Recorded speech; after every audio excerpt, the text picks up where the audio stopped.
주옵소서. 기쁘고 기쁘도다. 항상 기쁘도다. 나 주께 왔사오니 복 주옵소서.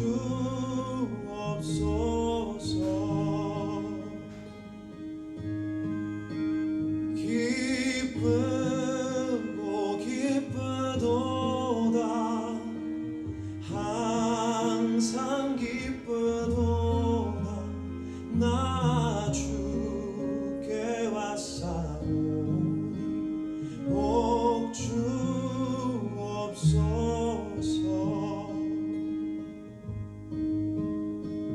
나 주께 왔사오니 복 주옵소서.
주여 함께 하소서. 날 돕는 주여 함께 하소서. 내 점으로 날 이미 어두니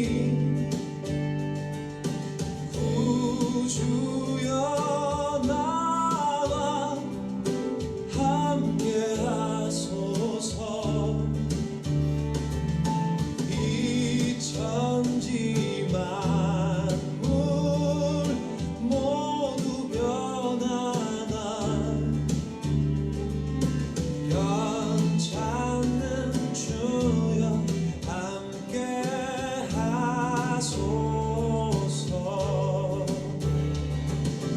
함께 하소서. 주여 함께 하소서.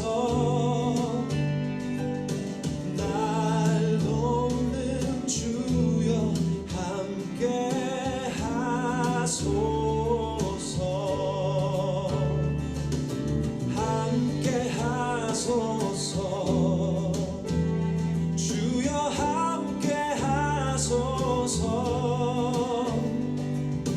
날 돕는 주여 함께 하소서.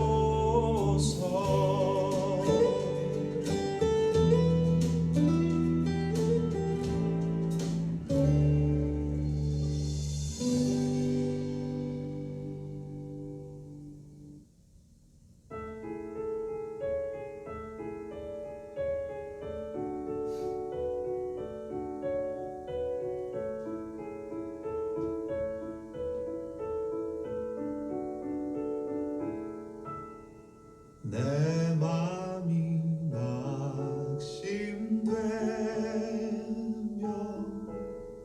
근심에 눌릴 때 주께서 내게 오사 위로해 주시네. 가는 길 캄캄하고 괴로움 많으나 주께서 함께하며 내 짐을 지시네.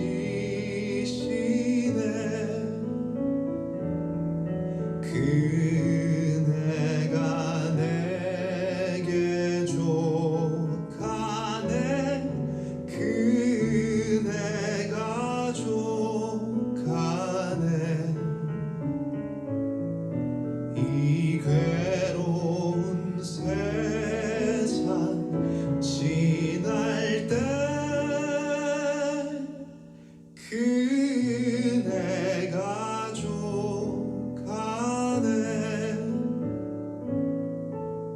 희망이 사라지고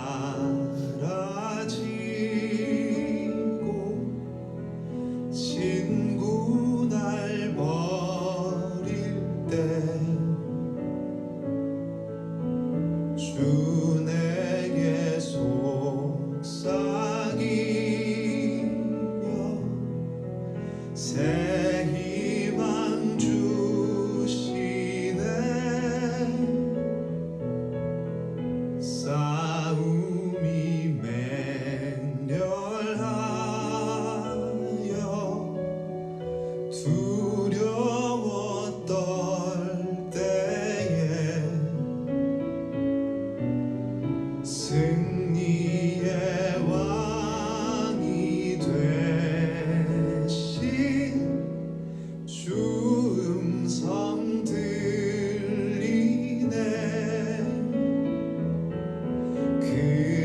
그네가 내게 족하네. 그네가 족하네. 이 괴로운 세상 지날 때 그네가 족하네.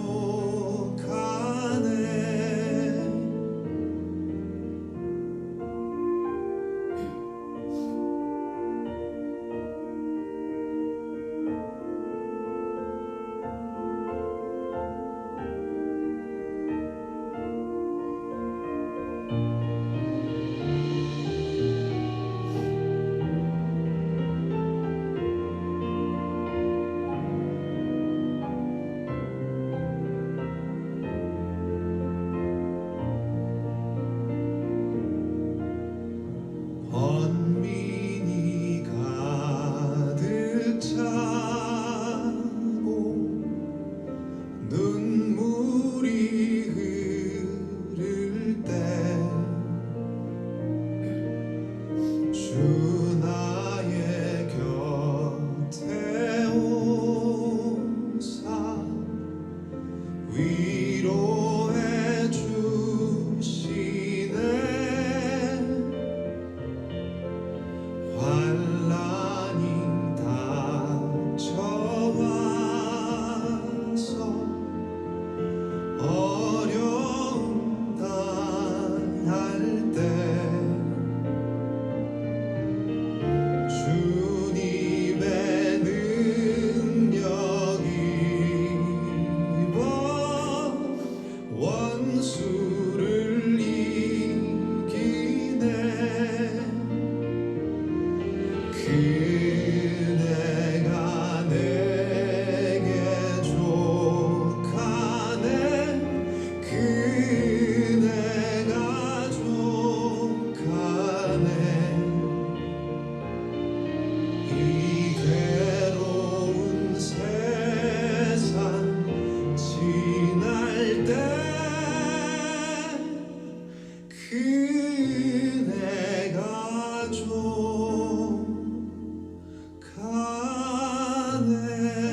어찌 이루 말하랴 자나깨나 주의 손이 항상 살펴주시고 모든 일을 주 안에서 형통하게 하시네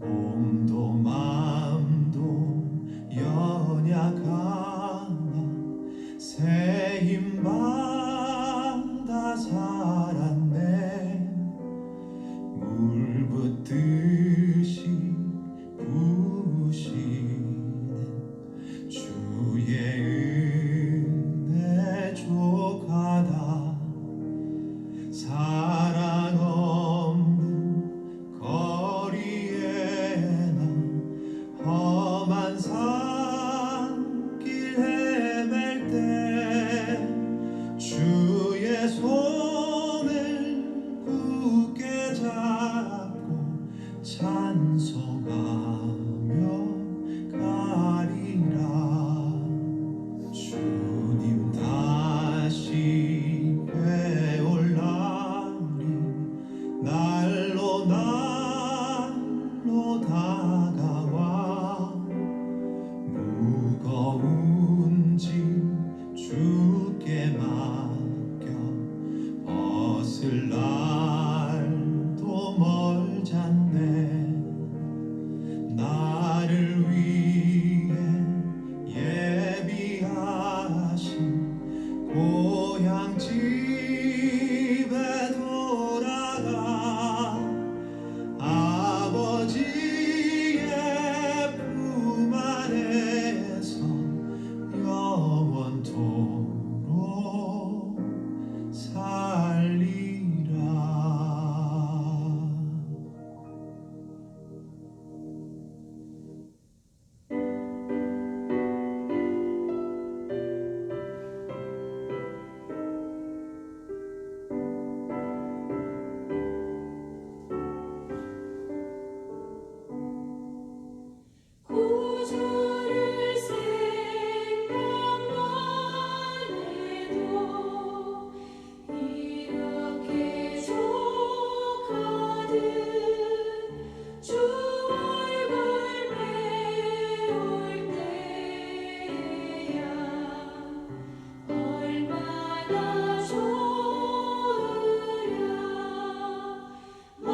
오늘은 어버이 주일입니다.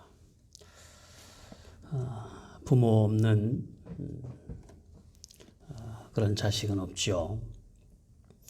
육신적으로든 신앙적으로든 성경이 가르치는 바는 효도하는 자녀들, 부모를 존경하고 잘 섬기는 자녀들이 되기를 성경이 가르치고 있습니다.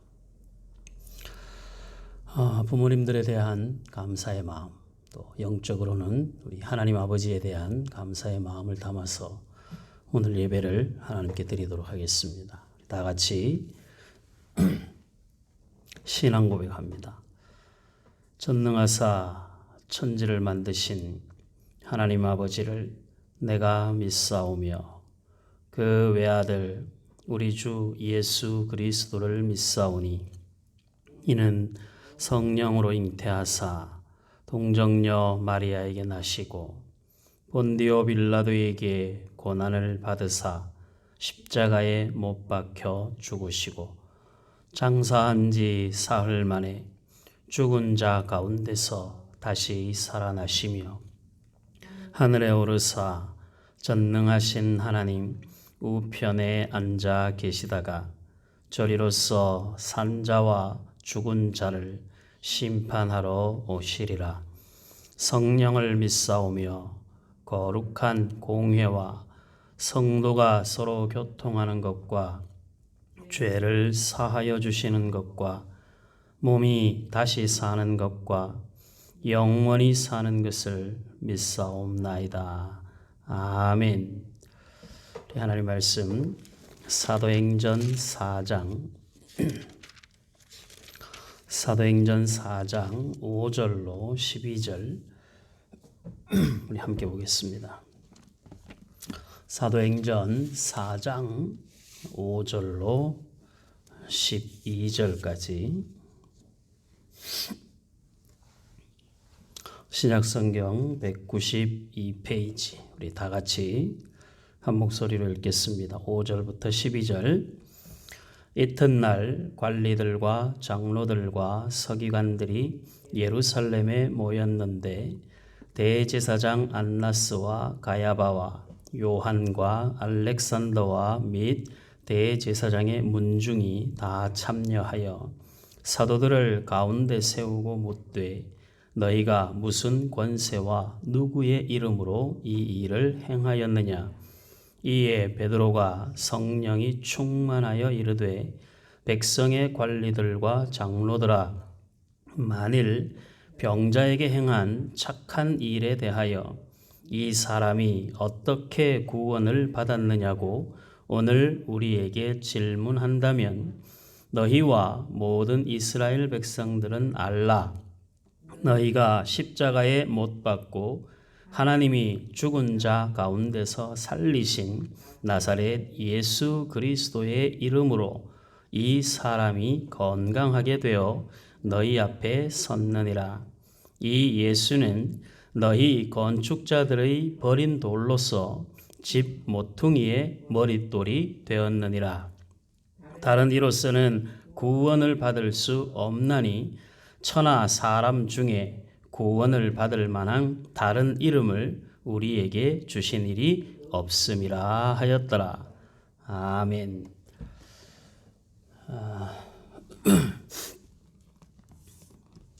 세계적인 방송인데 카자흐스탄에서도 잘 들리시죠?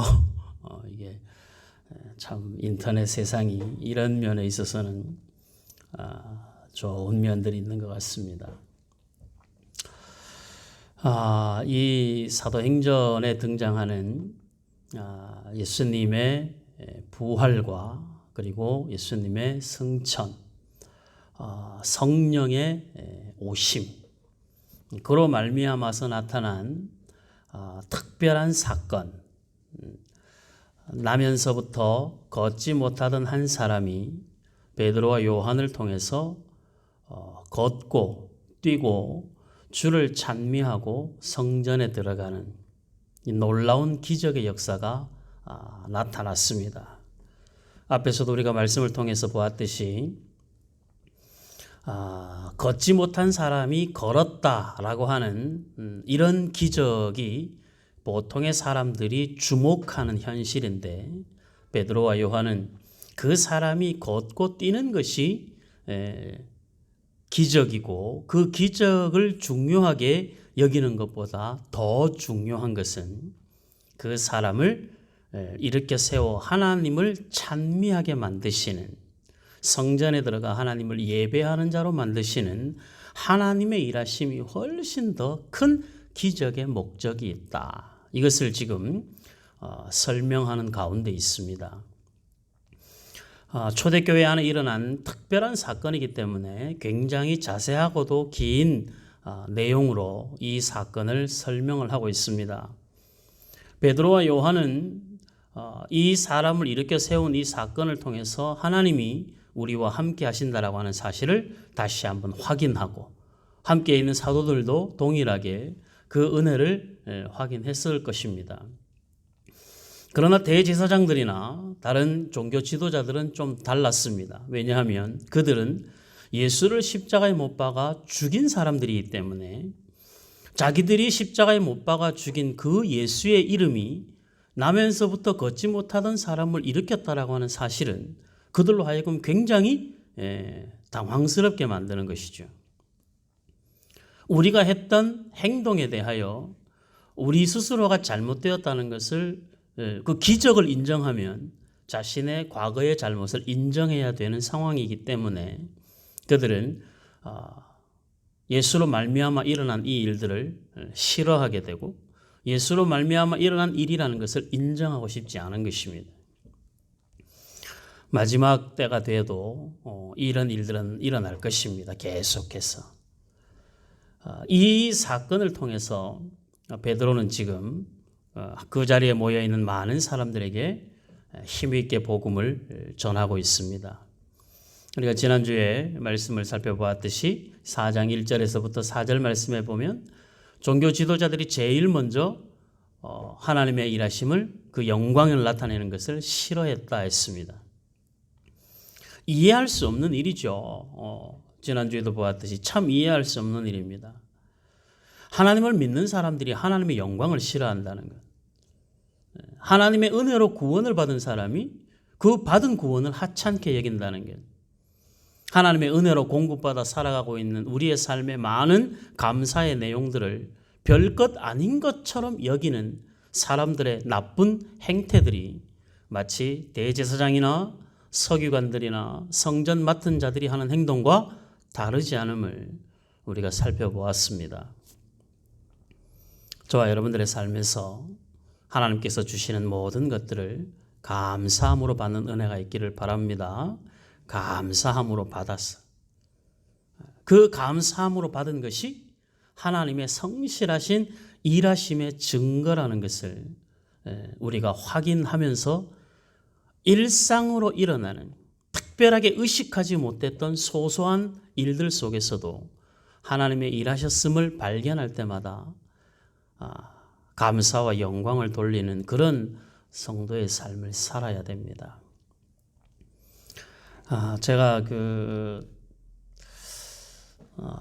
가끔씩 말씀을 드립니다만은 여러분들이 이제는 토요일마다 여러분들 스스로가 이제 밴드에다가 감사의 제목들을 올리는데 사람의 입술의 고백을 고백한 대로 그 열매를 먹습니다. 성경이 가르치는 바죠. 사도행전 전체를 보면 예수를 반대하는 사람들, 사도들을 반대하는 사람들, 복음을 싫어하는 사람들의 이야기를 보면 그들은 대부분 하나님에 대하여 적대적인 말들을 쏟아냅니다. 그리고 그 적대적인 말들에 대한 결과를 자기들이 책임으로 받게 됩니다. 그러나 많은 부분에서 사도들이나 다른 복음을 들은 사람들의 반응들은 예수 그리스도로 말미암아 구원을 얻은 감격을 감사함으로 고백하고 하나님의 일하심을 고난과 환난 중에서도 하나님의 일하심을 신실하게 고백하는 사람들은 고난 중에도 그들이 고백한 열매를 얻습니다. 하나님이 행하시는 특별한 방법이죠. 감사는 참 우리의 삶에 기적을 일으키는 출발점입니다. 감사를 잘 하셔야 됩니다. 고백하는 감사들을 하셔야 됩니다. 그 좋은 걸 왜 안 하는지 잘 모르겠어요. 결과가 보이고 다른 사람들에게서도 결과가 보이고 우리에게서도 그 결과를 먹으면서 사는데 감사를 고백하지 않는 건 우리 일상에 일어나는 하나님의 일하심을 우리 스스로가 하찮게 여기는 것과 같습니다. 우리의 삶을 그렇게 어리석게 방치하면 안 됩니다. 작은 것 하나도 여러분들이 돌이켜 생각해보고 고백하고 그래서 그 고백이 하나님이 열매로 역사하시는 그런 기적을 보는 것이 성도의 기쁨이고 자랑이고 면류관이 되는 것이죠. 오늘 우리가 이제 어버이 주일에 함께 나눠볼 말씀은 그 대제사장들과 사람들이 예수님이 행하셨던 성령으로 말미암아 일어난 이 기적의 역사에 대하여 사도들을 붙잡아서 신문을 합니다.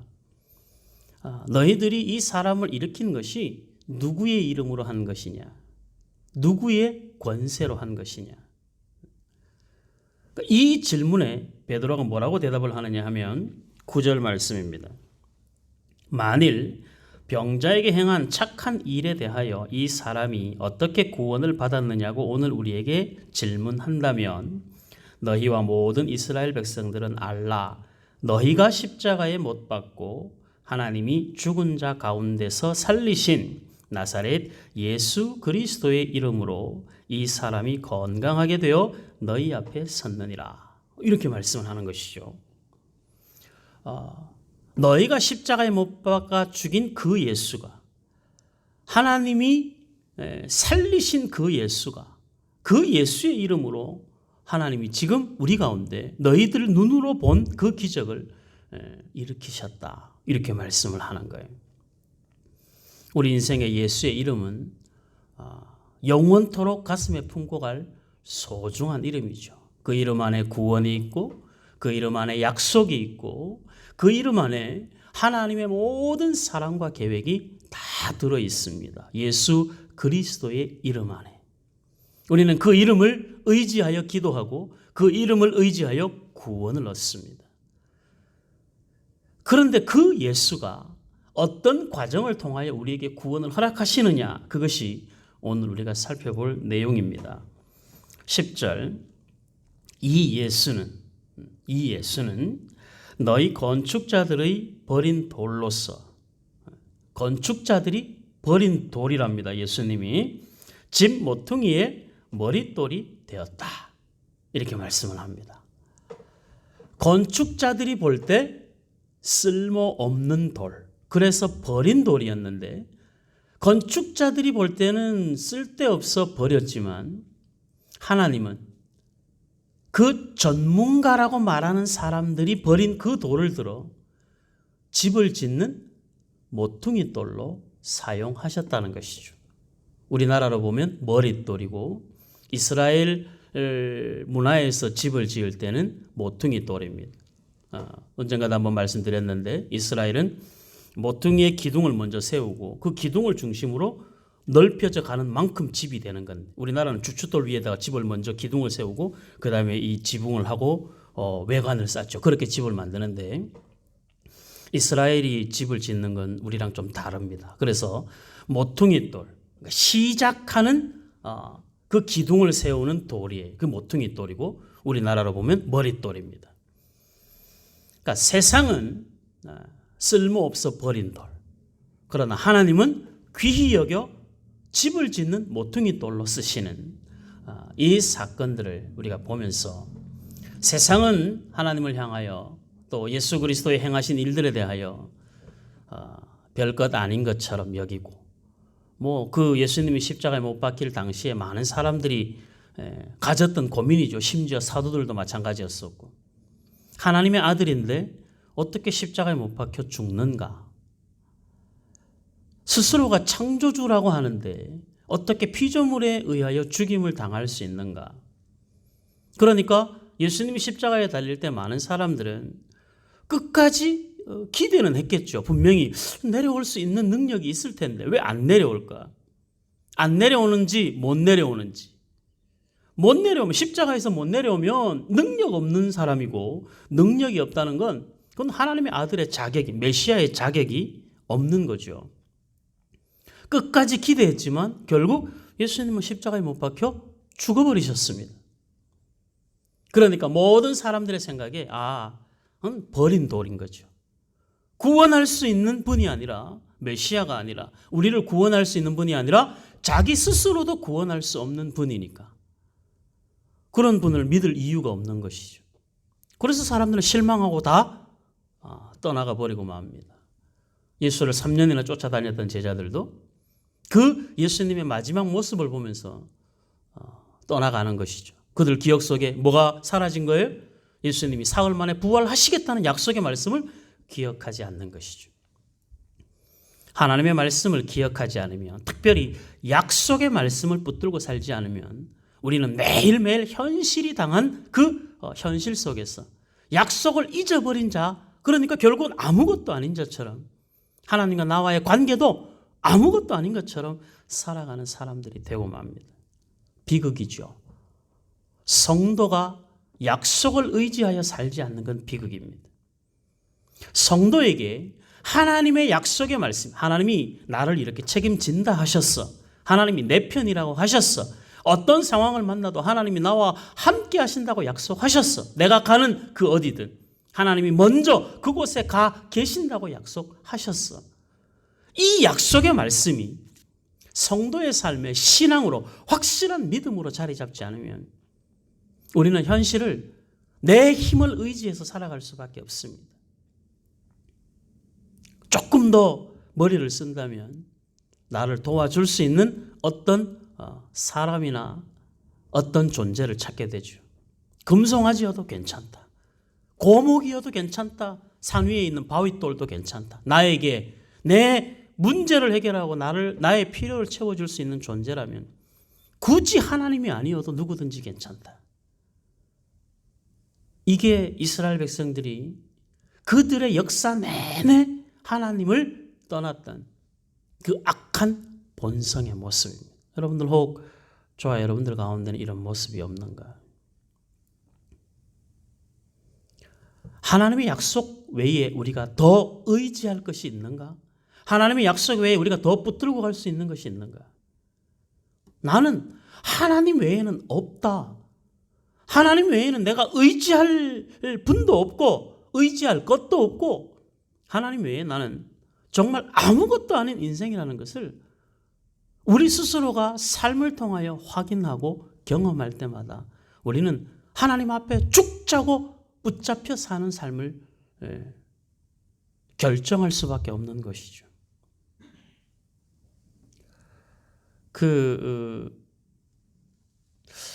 여러분들 아시는지 모르겠는데 그 김성수 목사님이라는 분이 계시는데 그분이 쓴 찬양 사역도 하셨고 목회도 하셨던 분이신데 그분이 쓴 여러 찬양 가운데 집으로 가자라고 하는 찬양이 있습니다.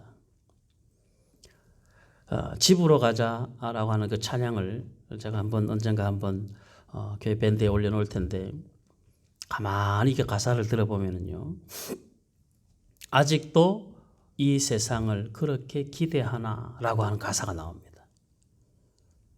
아직도 이 세상을 그렇게 기대하나. 우리가 세상에 대한 기대는, 사람에 대한 기대는 생각보다 강한데 하나님에 대한 기대는 생각보다 약해요. 이게 반대로 돼야 되는데 우리도 모르게 자꾸 눈에 보이지 않는 약속을 잡고 가는 인생인 건 우리 현실이니까 어쩔 수 없는 그 현실 속에서 우리는 눈에 보이지 않는 하나님의 일하심보다는 눈에 보이는 사람의 손길이 언제나 우리가 잡기 쉽고 따라가기 쉽거든요. 보지 못하는 것들을 보고 믿을 수 있는 것이 진짜 복인데 사람들은 자꾸 눈에 보이는 것에 집중해서 살려고 합니다. 보이는 것이 전부가 아닌데 말이죠.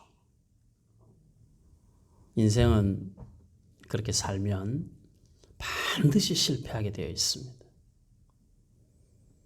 우리의 삶은 하나님 없이는 상상할 수 없고 하나님 없이는 존재할 수 없는 인생이라는 것을 우리 스스로가 처절하게 깨달아야 됩니다.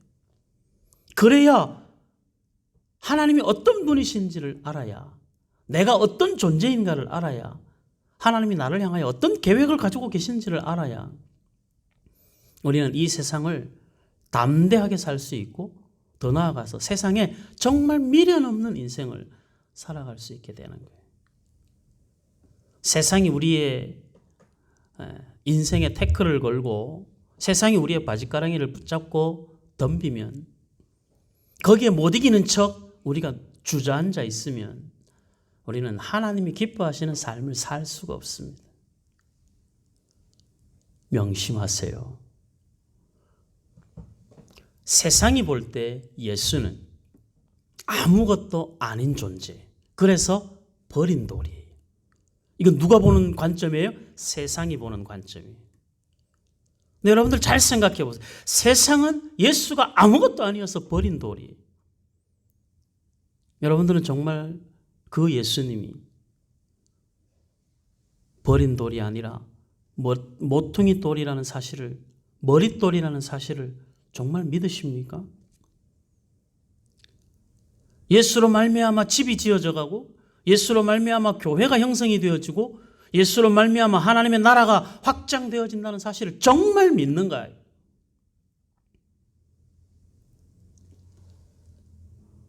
아이, 목사님 당연히 믿죠. 하나님을 믿는 사람이고 교회를 다니는 사람인데 어떻게 안 믿겠어요? 여러분들 믿으면 믿는 사람다운 증거가 있어야 합니다. 우리는 하나님을 말로 믿는 사람들이 아니에요. 우리는 하나님을 삶으로 믿는 사람들이죠. 우리의 삶의 흔적이 예수가 정말 버린 돌이 아니라 모퉁이 돌이 맞는가? 예수님이 머릿돌이 되셔서 우리가 함께 지어져가는 교회가 분명하다면 우리는 정말 예수의 이름에 목숨을 걸고 살아야 되는 것이 마땅하지 않겠습니까? 주님이 하신 말씀이 정답이고, 주님이 인도하시는 길이 언제나 정답이고, 주님이 맺으시는 그 결과가, 주님이 오늘 나로 하여금 걸어가게 하시는 그 길이 언제나 옳은 것이라는 것을 인정하지 않을 수가 없죠. 예수님이 하시는 길이 정답이라면 그 길을 따라가지 않을 이유가 없고 따라가지 않아서도 안 되는 것이죠. 그런 면에서 우리의 삶을 살펴볼 필요가 있는 거예요. 우리가 정말 그 길을 따라가고 있는지. 그 길을 걸어가지 않는 건 그래요, 많이 양보해서 우리의 믿음이 약한 탓이겠죠. 아무리 믿음이 약해도 우리가 하나님의 자녀 된 이상 우리는 그 길을 걸어가기 위한 신실한 몸부림이 있어야 합니다. 하나님을 믿는 것이 결코 가벼운 일이 아닙니다. 하나님이 우리를 향하여 가지고 계신 계획은 절대 하찮은 것이 아닙니다. 우리 성경 두 구절만 살펴볼 텐데요. 먼저 구약 성경 스가랴 4장, 우리 요한계시록 볼 때 그 말씀 봤는데 그 뒷부분이 아닌 앞부분을 보려고 합니다. 스가랴 4장. 스가랴 4장. 스가랴 선지자가 환상을 봅니다. 스가랴가 환상을 볼 이때는 하나님의 이스라엘 백성들이 바벨론에서 포로에서 귀환하여 성전을 건축하다가 여러 가지 방해 때문에 성전 건축이 더 이상 진행되지 않고 멈춰 있을 때입니다. 그러니까 사람들의 생각 속에서 우리를 바벨론에서 돌아오게 하신 하나님은 위대하신 하나님인데, 하나님 스스로가 거하실 성전을 건축하는 이 일에 이렇게 많은 방해가 있고 이런 방해 때문에 성전 건축이 중단되어야 된다라고 하는 현실 앞에서 하나님은 도대체 뭔가? 하나님이 우리에게 주신 사명은 뭔가? 그리고 그 사명을 주신 하나님의 존재는 도대체 어떤 분이신가에 대한 이스라엘 백성들 전체의 의심과 갈등과 궁금증이 생겼을 때 하나님께서 스가랴 선지자를 통해서 하신 말씀이 구약성경 1315페이지, 1316페이지 스가랴 4장. 스가랴 4장입니다. 자, 제가 읽습니다. 내게 말하던 천사가 다시 와서 나를 깨우니 마치 자는 사람이 잠에서 깨어난 것 같더라. 그가 내게 묻되 네가 무엇을 보느냐?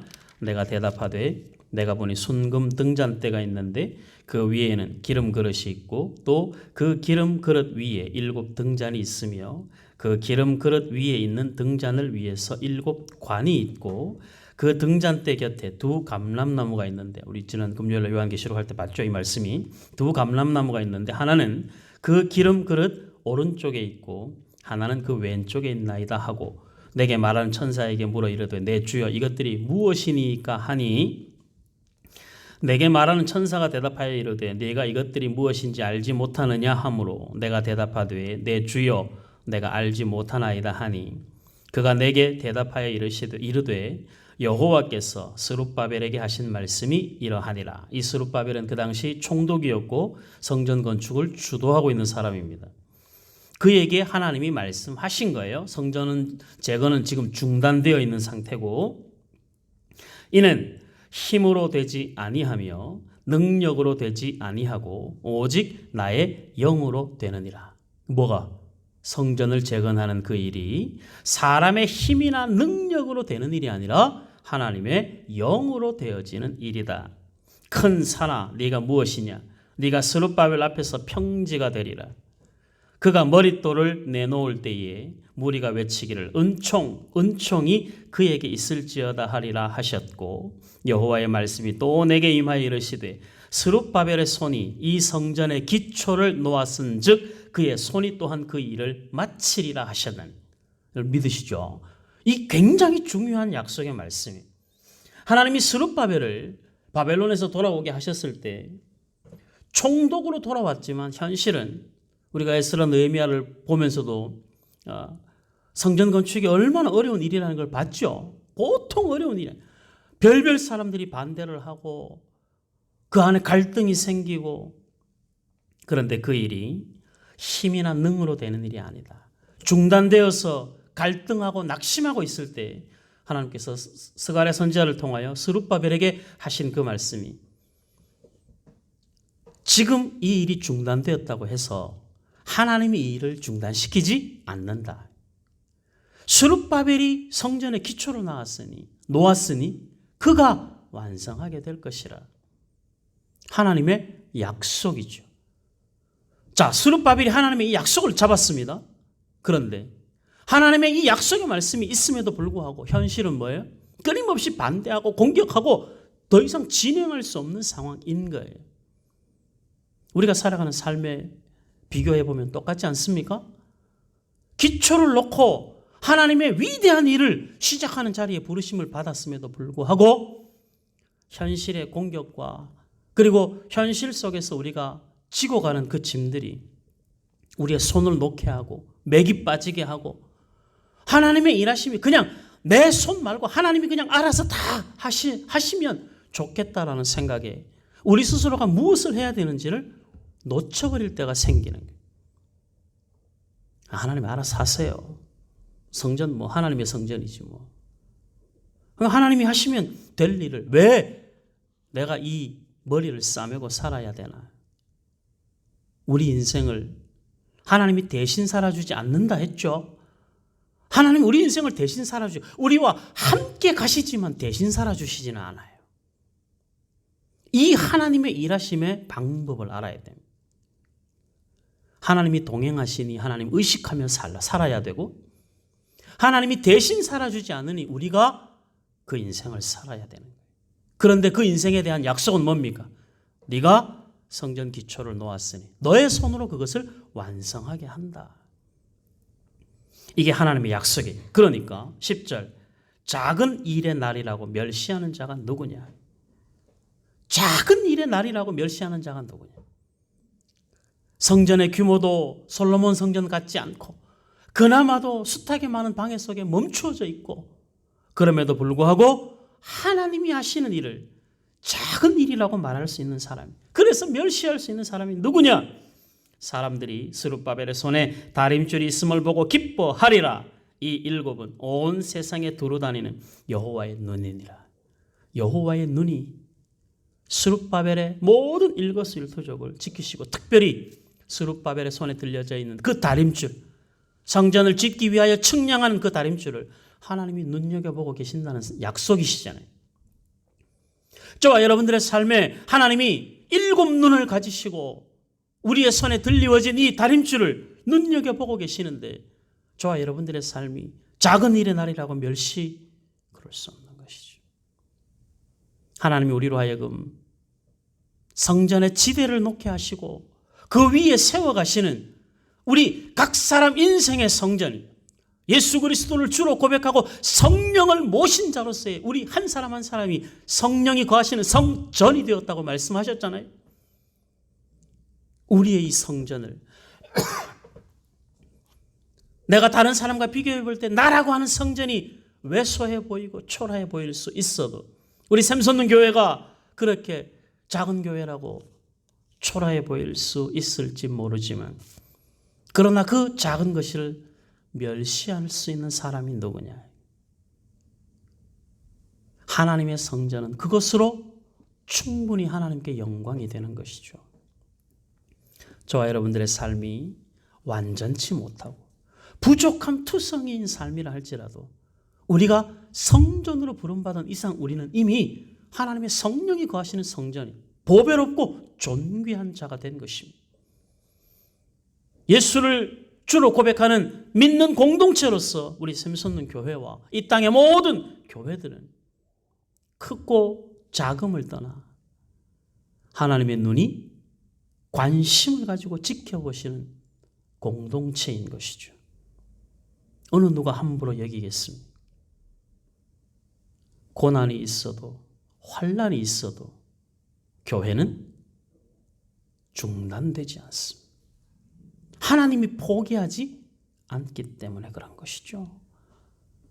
이 놀라운 약속의 말씀을 붙들고도 우리는 여전히 현실을 두려움으로 살지만 그러나 여러분들 걱정하며 살지는 마십시오.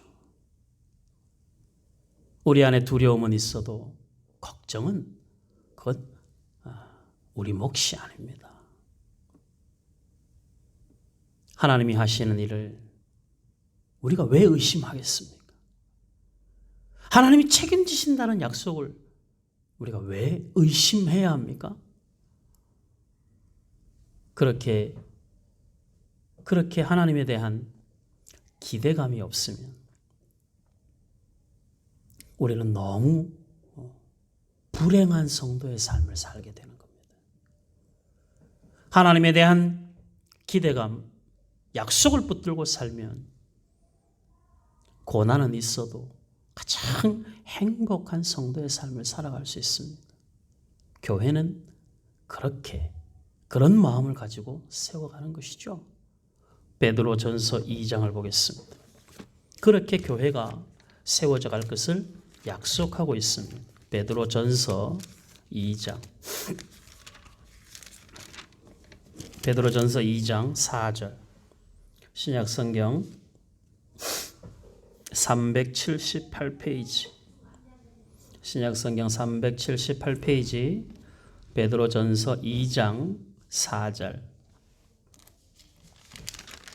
12절까지 보겠습니다. 잘 보십시오. 성경 여러분들 볼펜 들고 밑줄 그어가면서 베드로전서 2장 4절 사람에게는 버린 바가 되었으나 하나님께는 택하심을 입은 보배로운 산 돌이신 예수께 나아가 너희도 산 돌같이 신령한 집으로 세워지고 예수 그리스도로 말미암아 하나님이 기쁘게 받으실 신령한 제사를 드릴 거룩한 제사장이 될지니라.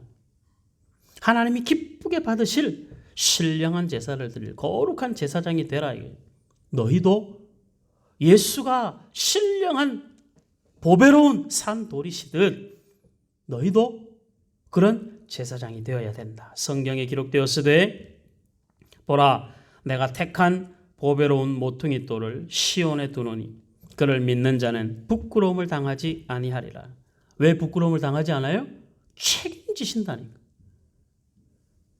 하나님이 책임지시는데 우리 인생이 부끄러울 수가 없죠. 그러므로 믿는 너희에게는 보배이나 예수 그리스도는 믿는 우리에게 보배입니다. 포기할 수 없는 분이고 어디에서도 그의 이름을 부인할 수 없는 우리의 영원한 구세주 되시는 하나님이시죠. 생각해 보세요. 여러분들 정말 여러분들에게 예수 그리스도가 보배인가? 예수가 나에게 보배라는 건 그건 내가 하나님을 믿는다는 증거이고 내가 하나님을 믿는다는 건 나에게 유일하고 최고의 보배는 예수죠. 건축자들이 버린 그 돌이 모퉁이의 머릿돌이 되고 또한 부딪히는 돌과 걸려 넘어지게 하는 바위가 되었다. 믿지 않는 사람들에게 예수는 걸림돌인 거예요. 버린 돌인 거예요. 우리에게는 그렇지 않습니다. 그러나 9절 너희는 택하신 족속이요 왕같은 제사장들이요 거룩한 나라요 그의 소유가 된 백성이니 이는 너희를 어두운 데서 불러내어 그의 기이한 빛에 들어가게 하신 이의 아름다운 덕을 선포하게 하려 하심이래. 우리가 하나님의 일하신 그 아름다운 덕을 선포하게 된다는 것은 우리가 그 삶으로 들어가지 않고는 할 수 없는 일이잖아요. 그 삶으로 들어가도록 하나님이 인도하신다는 약속입니다. 너희가 전에는 백성이 아니더니 이제는 하나님의 백성이요 전에는 긍휼을 얻지 못하였더니 이제는 긍휼을 얻은 자니라. 사랑하는 자들아 거류민과 나그네 같은 너희를 권하노니 영혼을 거슬러 싸우는 육체의 정욕을 제어하라. 너희가 이방인 중에서 행실을 선하게 가져 너희를 악행한다고 비방하는 자들로 하여금 너희 선한 일을 보고 오시는 날에 하나님께 영광을 돌리게 하려 함이라. 아멘.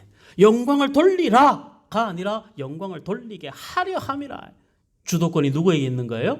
하나님에게 있는 거예요. 하나님이 거류민과 나그네로 살아가는 우리 인생을 세상 가운데 선한 일을 행하게 하고 그 선한 일을 통하여 하나님께 영광을 돌리는 그 일에 저와 여러분들을 부르셨다는 사실입니다.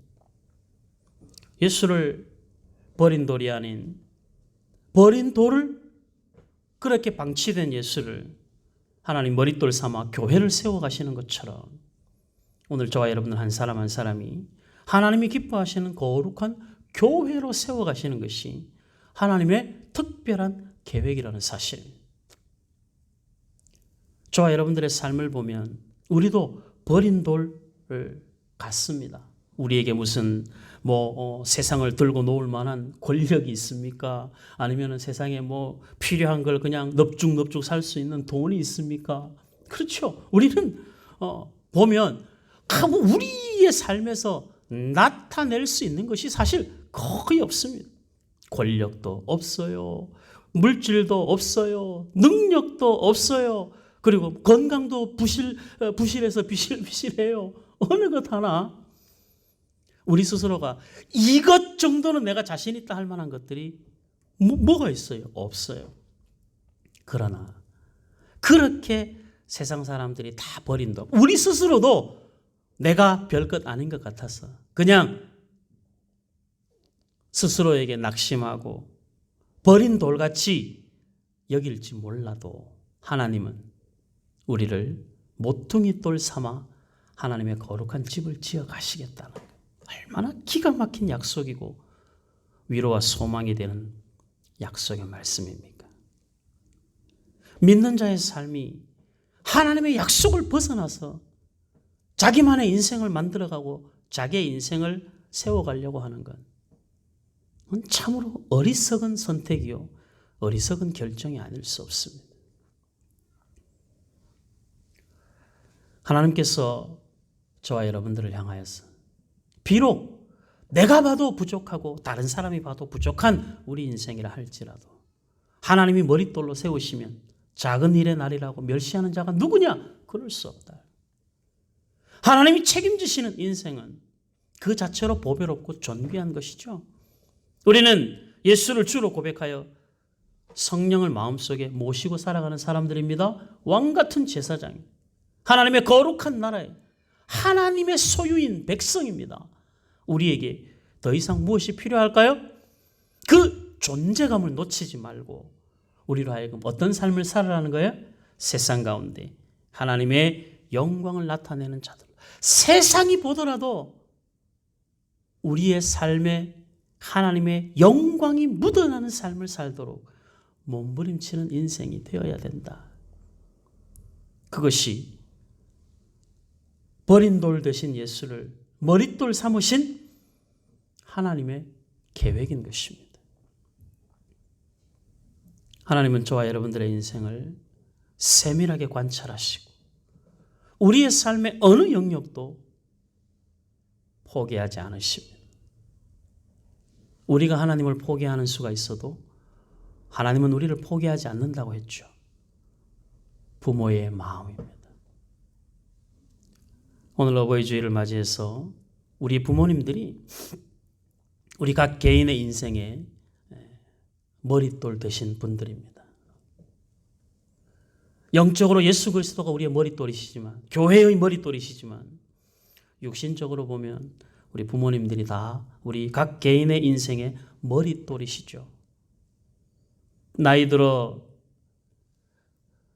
우리 어렸을 때 힘들고 어려운 시절을 감당하며 자식 키워서 이만큼 세월이 흘렀는데 다 크고 나니까 혼자 큰 줄 알고 그때 힘겹게 눈물 훔쳐가며 기도하며 어떻게든 나보다 나은 인생으로 살아가도록 소원하며 키운 그렇게 우리가 큰 자식들입니다.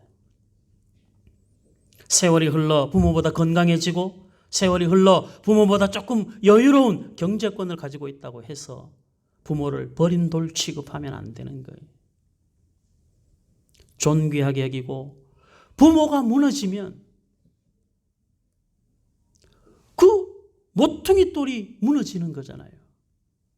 그러면 집은 온전할 수가 없는 거예요. 기둥이 무너지는데 어떻게 집이 버텨내겠습니까?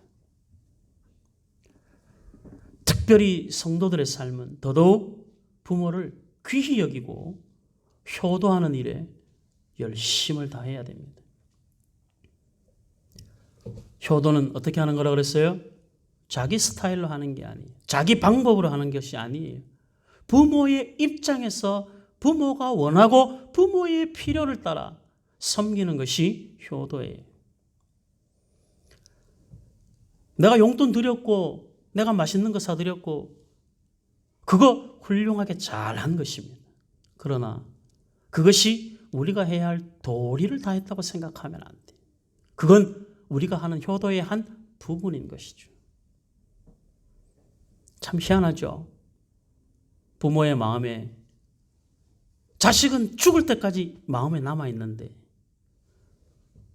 그리고도 부모는 자식에게 해준 것 없다고 미안해하는데 우리 해마다 몇 건씩 등장하는 그 뉴스에 보면 자식이 부모를 봉양하지 않고 자식이 부모를 버리고 또 자식이 부모를 폭행하는 일들이 심심찮게 등장합니다. 그때마다 부모는 뭐라고 말합니까? 내 자식이 그럴 일이 없다. 자기가 그 수모를 당했음에도 불구하고 내 자식은 그럴 일이 없다는 거예요. 경찰에 가서 탄원서를 쓰고 다른 사람들 다 손가락질하는 그 자식을 부모는 내 자식 내가 책임질 거니까 풀어달라고 가서 매달리는 거예요.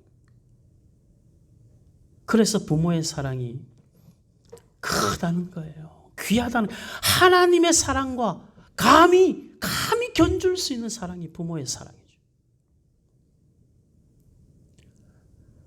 부모는 자식의 허물을 보지 않습니다. 자식은 부모의 허물을 보려고 해요. 부모는 자식을 위하여 기꺼이 생명을 내어놓는데 자식은 부모를 위해 할 수 있는 어느 정도의 선 이상을 넘어가려고 하지 않아요. 성경이 우리에게 가르치는 것은 하나님이 우리의 아버지 되셔서 우리를 위하여 생명을 내어주셨습니다. 그리고 우리 보고 내가 너 위해서 생명 내놨으니 너도 나 위해서 생명 내놔라 이렇게 말씀하시지는 않아요. 부모가 나 괜찮다. 너희들끼리 잘 살면 되지. 나 맛있는 거 안 먹고 너희들끼리 잘 먹고 살면 되지. 라고 말했다고 해서 우리 엄마 그렇게 말씀하셨는데? 우리 잘 먹고 잘 살래? 우리 엄마 늘 그렇게 말씀하시더라. 그러니 우리끼리 잘 먹고 잘 살자. 그건 순종하는 자식이 아니라 배은망덕한 자식인 거예요. 부모가 괜찮다고 하는 것을 자식도 괜찮다고 생각하면 안 되죠. 부모가 괜찮다고 할 때 자식은 아니에요. 괜찮다고 하시지만 그래도 우리는 마음과 사랑을 담아서 섬겨야 해요. 그게 자식이 가져야 될 마음. 어버이 주일이 1년에 한 번, 어버이날이 1년에 한 번, 그냥 용돈 드리고 식사 한 번 하는 것으로 자식 도리 다 했다고 생각하면 안 돼. 부모는 1년 365일, 하루 24시간, 분초마다 자식의 삶을 가슴에 품고 그들의 삶을 위해서 붙들고 기도하면서 애타하는 게 부모의 마음이죠. 100만 분의 1이라도 부모의 마음을 알면 우리는 자식된 도리를 가볍게 생각할 수 없습니다. 무엇보다 나이 들어 스스로의 결정권도 약해지고 나이 들어서 더 이상 자식인 우리에게 무엇을 공급해 줄 수 있는 그런 나이가 아니었을 때 우리는 정말 진실하고 성심을 다해서 그 부모를 섬겨야 되는 거예요. 나한테 물려줄 유산이 있고 아직도 나한테 뭔가를 하실 수 있는 부모에게 잘하는 것은 물론 그것도 잘하는 것이기는 합니다만은 받을 것이 있을 때 잘하는 계산적인 자식이 아니라 아무것도 받을 수 없어. 내가 부모가 나에게 주셨던 것처럼 나의 모든 것을 끊임없이 끝까지 다 쏟아 부어도 더 이상 부모가 나를 위해서 해주는 것이 없는 그 나이, 그 상황이 생겼을 때 그 부모를 귀히 여기고 섬기는 자식이 그 진짜 자식인 거죠. 어버이 주일은 이런 것들을 고민해야 되는 거예요. 여러분들 부모님을 보배롭고 존귀하게 여기시기 바랍니다. 룻의 고백처럼 어머니가 가시는 곳에 나도 가고 어머니가 머무는 곳에 나도 머물고 어머니의 하나님이 나의 하나님이 되고 그렇죠? 그런 마음을 가지는 것이 자식이 품어야 될 마음이에요. 작은 것 하나도 이제는 마음을 헤아릴 줄 아는 어린아이였을 때는 보호를 받아야 하지만 성인이 되었을 때는 부모를 보호하고 책임지고 봉양하고 섬기는 자식이 되어야 돼. 그것이 하나님이 주신 질서입니다. 이 세상에서 부모 없이 태어나는 자식은 없습니다. 단 한 사람도 부모 없이 태어나는 자식은 없어요. 부모는 그 잘잘못을 떠나 그의 삶의 옳고 그름을 떠나 우리를 이 땅에 있게 한 유일한 혈육입니다. 그것만으로도 우리는 돌아가실 때까지 성심을 다해야 섬기고 효도를 다해야 마땅한 것이죠.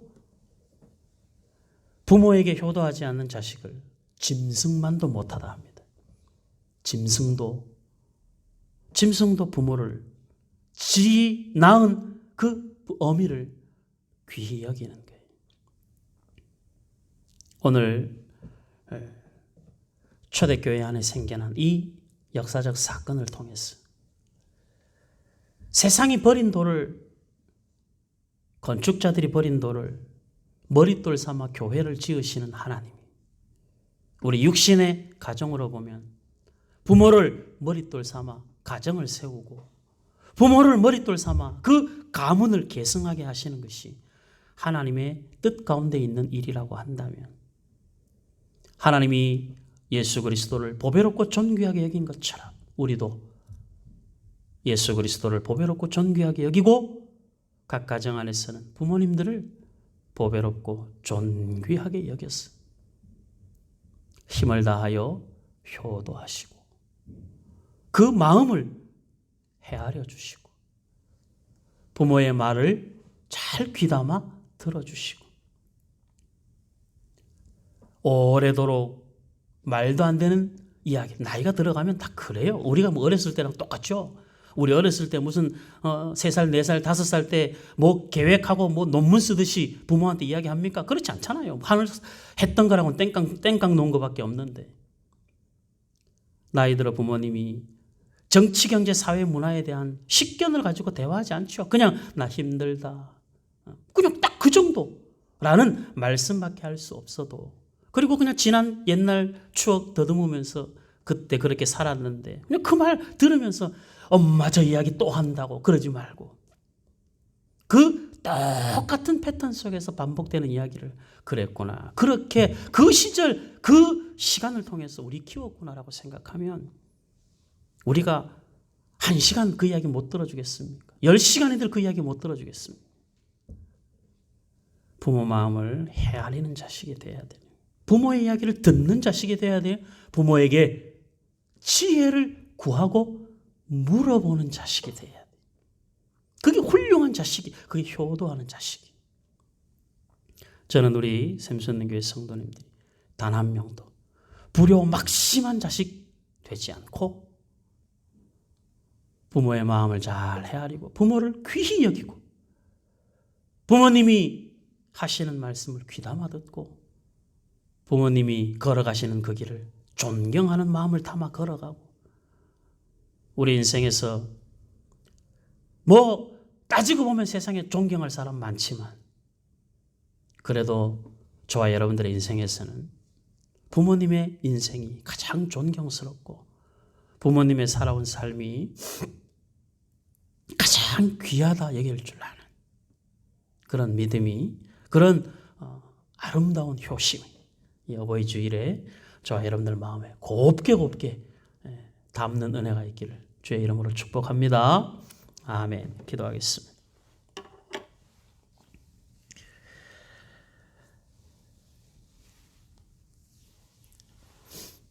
감사합니다. 하나님 아버지, 하나님의 자식으로서도 참 부끄럽고 민망할 때가 많고, 우리 육신의 부모님의 자식으로서도 죄송하고 부족함이 많음을 고백합니다. 효도해야 되는 줄 알면서 자주 찾아뵙지 못하고 사랑하고 존경해야 함에도 불구하고 투정 부리고 고집 부릴 때가 얼마나 많았는지, 늘 이렇게 후회하고 늘 이렇게 어리석은 삶을 삽니다. 용서하여 주시옵소서. 세상이 버린 돌 취급해도 하나님이 모퉁이 돌 삼으셨는데, 세상이 버린 돌 취급한다고 우리도 버린 돌 취급하며 우리의 신앙을 하찮게 여기지 않았는가 살펴보게 하시고, 세상이 조금 가볍게 여긴다고 우리도 우리의 부모님들을 그렇게 가볍게 여긴 적은 없는지 돌아보게 하여 주옵소서. 하나님이 존귀하셔서 하나님의 자녀들을 존귀히 여기신 것처럼, 부모님이 귀하여 자식들을 생명처럼 애지중지하신 것처럼 우리도 하나님의 자녀 되어 귀한 존재 되었는데 하나님께 효도하는 성도 되게 하시고 부모님께 효도하는 자녀 될 수 있도록 인도하여 주시옵소서. 마음을 잘 보살피게 하시고 자리를 잘 보살피게 하시고 그렇게 마음을 담아 하나님을 섬기는 마음으로 우리 부모님을 섬기고 효도하는 샘선님 교회 자녀들 다 될 수 있도록 인도하여 주옵소서.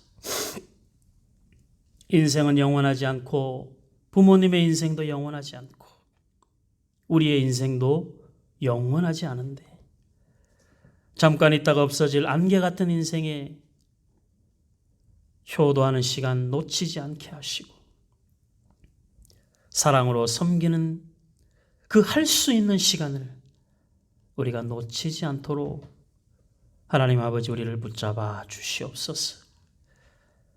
지난 시간들 혹 부족하여도 이제 남은 시간들은 마음을 다하여 섬기고 사랑으로 효도하는 주의 자녀들 될 수 있도록 우리 하나님 아버지 은혜를 더하여 주시옵소서. 모든 가정들이 회복되게 하시되 특별히 부모와 자녀의 관계들이 잘 회복되어지는 가정들이 될 수 있도록 인도하여 주시옵소서. 마음이 상하고 힘들 때마다 부모님이시니까 그렇게 마음에 품고 이해하고 용납하며 우리 철없을 때 한없이 용서하시고 한없이 용납하시고 품어서 다 이해해 주셨던 부모님의 넓은 사랑을 마음속에 기억하게 하시고 자식으로서 효도할 수 있는 시간이 자식으로서 받은 사랑보다 훨씬 적을 텐데 짧은 시간 후회함 없도록 마음 다해 섬기는 사랑 있게 하여 주시옵소서. 주님 오시는 그날까지 이 영적인 우리 하늘 아버지를 섬기는 일에 게으르지 않게 하시고 육신적으로 부모님들을 섬기는 일에 게을리하지 않도록 우리 하나님 아버지 큰 은혜를 허락하여 주시옵소서. 자녀들에게 자랑스러운 부모 되도록 이 땅의 모든 부모님들의 마음을 위로하여 주시고 살아온 세월만큼 귀하고 살아온 세월만큼 보배로운 인생 살았음을 스스로 자랑스럽게 여길 수 있도록 우리 하나님 그 마음을 위로하여 주시옵소서. 우리 샘선님 교회 어르신들에게도 우리가 부모처럼 섬기게 하시고 샘선님 교회 어르신들은 부모처럼 교회를 사랑하고 돌볼 수 있도록 은혜를 더하여 주옵소서. 예배를 전후하여 하나님 앞에 귀한 헌금을 봉헌하게 하심을 감사합니다. 효도하는 마음으로 하나님 앞에 드리는 물질 되게 하시고 그 헌금이 죄 몸된 교회를 세워가는 일에 복되게 쓰임받을 수 있도록 도우시고 그 헌금을 작은 것이라 여기지 않도록 하나님 앞에 마음을 다하여 준비하는 그 은혜와 감격으로 봉헌하는 성도들이 되게 하여 주시옵소서. 드릴 때마다 기쁨이 넘쳐나게 하시고 감사가 넘쳐나게 하시고 그렇게 우리의 삶에 간섭하신 하늘 아버지의 일하심을 기쁨으로 확인하며 받은 복을 세어보며 하나님 앞에 드리는 우리 헌금 생활 될 수 있도록 인도하여 주시옵소서. 연약한 주의 자녀들을 긍휼히 여겨주시고 능력의 손으로 붙잡아 주옵소서. 금요일날 수술을 앞두고 있는 김현주 집사님 친정아버지에게 은혜를 베풀어 주시고 살아온 인생을 돌아보는 시간 되게 하시고 눈물로 기도하는 자녀의 기도가 선한 열매로 나타날 수 있도록 간섭하여 주옵소서. 애타하는 마음을 알게 하시고 수술 잘 받고 회복될 수 있도록 우리 하나님 역사하여 주옵소서. 여러 연약한 주의 자녀들 주의 능력의 손으로 만져주시옵시고 힘들고 어려울 때마다 육신의 질병으로 고통스러울 때마다 하늘아버지의 위로와 긍휼과 사랑하심을 사모하게 하시고 하나님의 만지심을 경험하여 속히 나을 수 있도록 간섭하여 주시옵소서. 우리 하나님 아버지, 출장 중인 집사님에게 함께 하시고 오늘 예배를 함께하게 하심을 감사합니다. 선한 소원을 품은 그 마음에 하나님의 기름 부으심이 있도록 간섭하여 주시옵시고 우리가 알 수 없는 일 하나님이 선한 길로 인도하여 주옵소서. 오늘도 각자의 자리에서 예배하는 모든 가정들을 위로하여 주시옵시고 하나님께서 맺으신 소중한 부모와 자녀의 관계가 아름답게 세워져가는 가정들 되게 하시고 그 속에 하나님의 임재하심이 있는 가정들 되게 하시고 그 가정들이 모여 이루어가는 우리 샘솟는 교회가 머릿돌 대신 그리스도를 중심하여 함께 지어져가는 거룩한 교회 되도록 우리 하나님 아버지 역사하여 주시옵소서. 하나님을 방치하지 않게 하시고 주의 몸된 교회를 버려두지 않게 하시고 우리의 부모님들을 방치하지 않도록 날마다 마음에 품고 기도하며 돌아보며 섬기는 저희들 되게 하여 주시옵소서. 예수님 이름으로 기도하옵나이다. 아멘. 지금은 교회의 머리 되신 예수 그리스도의 은혜와 하나님의 사랑하심과 성령의 교통하심이 이 땅의 모든 부모들 머리 위에 우리 샘솟는 교회 부모님들 머리 위에 이제로부터 영원토록 함께 있을지어다. 아멘. 아이고 감사합니다. 우리 에베소서 5장 2절 같이 한번 읽겠습니다. 저도 참 불효막심한 자식이라 참 어버이날 어버이 주일만 되면 매해마다 이렇게 회개만 합니다. 후회만 하고 여러분들 부끄럽고 죄송한 마음밖에 없는데 다 같이 잘 했으면 좋겠습니다. 좋은 자식들, 좋은 자녀들 되었으면 좋겠습니다. 우리 에베소서 5장 2절 다 같이 한번 읽겠습니다.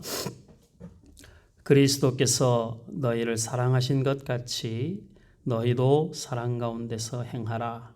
그는 우리를 위하여 자신을 버리사 향기로운 제물과 희생 제물로 하나님께 드리셨느니라. 에베소서 5장 2절 말씀. 아멘. 5월은 특별히 사랑으로 행하는 그런 달이 되었으면 좋겠습니다. 여러분들 가정에서 부모님들도 많이 사랑하시고 우리 교회 안에서도 어르신들을 많이 사랑해 주시기를 바라고 또 여러분들이 그렇게 열심으로 기도와 사랑으로 잘 섬겨주셔서 늘 감사하게 생각을 합니다. 여러분들 우리 예배 방송으로 참여하는 예배 특히 시간들 잘 지켜주시고 예배 시간 5분 10분 전에는 그 방송에 들어올 수 있어야 됩니다. 뭐 주중에는 분주하고 시간 맞추기가 좀 쉽지 않은 것 아는데 그래도 여러분들 그 시간 지키려고 애를 쓰셔야 됩니다. 제가 가끔씩 참 이 일에서 뭔가를 아는 게 병이에요. 제가 여러분들이 방송 예배에 들어오는 그 시간들까지 다 알거든요. 어떨 때는 보면 안 보고 싶은데 또 여러분들이 예배를 잘 드렸는지 확인해야 되고 화장실 좀. 아니야, 뒤에 됐어. 너무 죄송해서 코피가 나.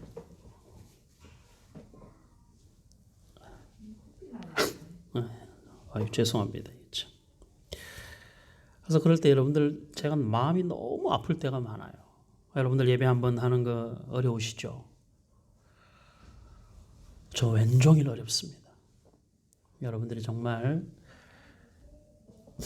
힘든 중에도 최선을 다할 때는 한없이 위로가 되고 감격스러운데 여러분들이 그렇지 못할 때는 너무 마음이 아파요. 여러분들 교회 안에서도 목회자들과 성도는 부모와 자녀 아닙니까? 여러분들이 목회자에게 하는 목회자를 부모로 여겨서 할 수 있는 최고의 효도는 예배 참석 잘하는 겁니다. 여러분들 예배 시간 꼭 지켜서 그리고 교회에 나오는 수고까지도 아닌데 방송 한번 눌러서 그 예배 참석하는 것을 제대로 하지 못하는 건 그건 하나님 앞에 죄송하고 그리고 목회자에게도 너무 마음 아프게 하는 겁니다. 여러분들 예배를 좀 열심히 해주시기를 바랍니다. 그리고 오늘 예배 후에 여러분들 찬송가 85장 같이 부르고 가정 안에서 마무리하시고 오늘 어버이 주일이라 1년에 우리 어르신들은 생신 때나 또 명절에 그리고 어버이 주일에는 교회에서 작은 용돈을 준비를 해서 드리는데 오늘 우리 최기순 권사님 교회를 나오셔서 제가 오늘 여러분들 우리 교회 어르신들 대표로 제가 드리고 나머지 어르신들은 제가 방문해서 드리는데 우리 하정선 권사님 제가 아직 다리가 부실해서 계단을 올라가기가 좀 힘들어요. 하정선 권사님은 제가 지금 방송으로 미리 말씀드리고 이따가 거기 가서 평이한테 전화해서 평이 통해서 용돈 전해드리겠습니다. 이 올해만큼은 대단히 죄송한데 이해해 주시고 다른 분들은 엘리베이터가 있거나 또 많이 걷지 않아도 되는 분들은 제가 이따가 찾아뵙도록 하겠습니다. 점심 식사 후에 이따가 가겠습니다. 우리 최기순 권사님 대표로 우리 교회 어르신들 대표로 제가 용돈 전해드리겠습니다. 권사님 앞으로 나오시죠. 자, 일로 오세요. 여기 잘 보이는 데서 잘 보이는 박수하면서 좀 보셔주세요.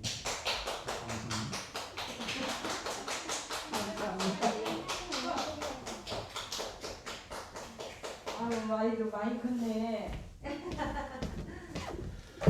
자, 각 가정에서 찬송가 85장 하시고 예배 마무리해 주시길 바랍니다. 감사합니다. 저녁 8시에 뵙겠습니다.